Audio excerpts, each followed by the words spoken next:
রাতের আধারে শহর আগরতলায় ভয়ঙ্কর দুর্ঘটনা, বোলেরো গাড়ির সাথে ইকো গাড়ির সংঘর্ষ। ঘটনা আগরতলার জ্যাকসন গেট এলাকায়।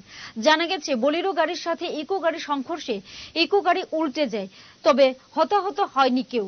দুর্ঘটনার শব্দে এলাকার লোকজন ছুটে এসে খবর দেয় পুলিশে। পুলিশ আসার আগেই ইকো গাড়িটিকে ধাক্কা মেরে পালিয়ে যায় বোলেরো গাড়িটি।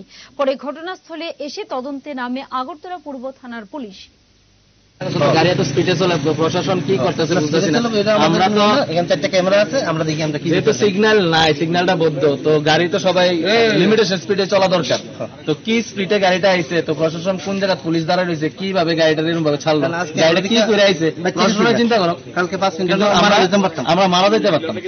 আজকে যদি আমাদের গাড়িটা স্পিডে থাকতো তাহলে আমরা কইতাম না আমরা গাড়ি স্পিডে আছি। আমরা দাঁড়িয়ে আছি, প্রশাসন কি করতেছে, ক্যামেরা আছে, চেক করুক, অসুবিধা নেই, আমাদের কোনো অসুবিধা নেই। ইকো গাড়ি যেটা একদম রাস্তার মধ্যে উল্টে রয়েছে, তারপরে দুজন আসছিল ইকো গাড়িতে, ড্রাইভার এবং ড্রাইভারের একজন বন্ধু। তো তারা দেখলাম তারা হাতে পায়ে একটু ব্যথা পাইছে, সিরিয়াস না ব্যথাটা। তারপরে জিজ্ঞেস করলাম কি হয়েছে, তো আমরা জানতে পারলাম একটা নাকি এই বোলেরো TR01K 3299 একটা গাড়ি ধাক্কা মারছে, ওইটাকে ধাক্কা মারে পালাই গেছে ওইটা।